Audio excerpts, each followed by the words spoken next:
बरगढ़ में बीजेपी ओडिशा प्रभारी doctor D पुरेंदेश्वरी Mamita मेहर हत्या घटना गृह राष्ट्रमंत्री दिव्यशंकर मिश्र को कड़ा समालोचना। आसंता 13 तारिख में मुख्यमंत्री नवीन पट्टनायक बरगढ़ जिला बीजेपुर गस्तर कार्यक्रम रही। तेबे मुख्यमंत्री गस्त पूर्व बीजेपी राष्ट्रीय साधारण संपादक तथा ओडिशा प्रभारी डी पुरेंदेश्वरी बरगढ़ जिला को आसी राज्य सरकार उपर बर्षिंट। से कहते जे ओडिशा सरकार नारी को सुरक्षा देबारे संपूर्ण विफल होइतबा बेले जड़े हत्याकारी भ्रष्टाचारी नेता तथा ममिता मेहर हत्या घटना संपृक्त थिबा राज्य गृहमंत्री दिव्यशंकर मिश्र को सुरक्षा दियाजिबा सह किपरि सरकारी कार्यक्रम में डका जाउछि से नहीं प्रश्न करिसेंति। एहा सहित केंद्र सरकार पेट्रोल उपरे 5 टंका डीजेल उपरे 10 टंका भाट कम करथिले मध्य राज्य सरकार से हिसाब रे कम करुनथिबा ओडिशार चाषी प्रति कौनसी सुविधा सुजोग देउनथिबा अभियोग करिसेंति। सेभଳି विद्युत पानी चाउल परि ओडिशार विकास पई आसुथिबा योजना सबु केंद्र सरकार को बोली जुक्ति बाढ़िसेंति।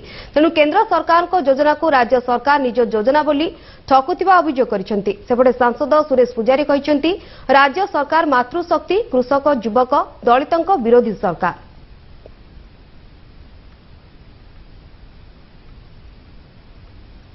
आज आम बैठक करुचु एवं प्रस्तुति आरंभ करुचु जे ये गोटे अहंकारी सरकार, गोटे मातृशक्ति विरोधी सरकार, गोटे दलित मानकर विरोधी सरकार, गोटे कृषक विरोधी सरकार, युवक विरोधी सरकार।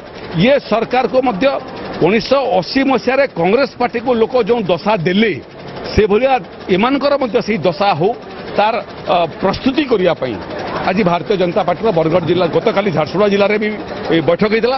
आज बरगढ़ जिले में बैठक हो मुख्यमंत्री 13 तारिख दिन आसुंच गोटे दलित पुलिस हाजत रे मृत्यु होला तार तदंत वर्तमान पर्यंत सुप्रीम कोर्ट एवं मानवाधिकार कमिशन गाइडलाइन सत्य मुख्यमंत्री कले नहीं। आमर मोर निर्वाचन मंडल गोटे दलित युवकर थाना हाजत रे मृत्यु होला। गुड़िए घटना भितर पुणी ममिता मेहर बर्बर हत्याकांड एवं पुलिस आईन ता बाटरे न जिबा यार प्रतिवाद रे 13 तारिख दिन मुख्यमंत्री सरकारी कार्यक्रम को गोटे संसद भाव से कार्यक्रम मु वर्जन करबी प्रतिवाद रे।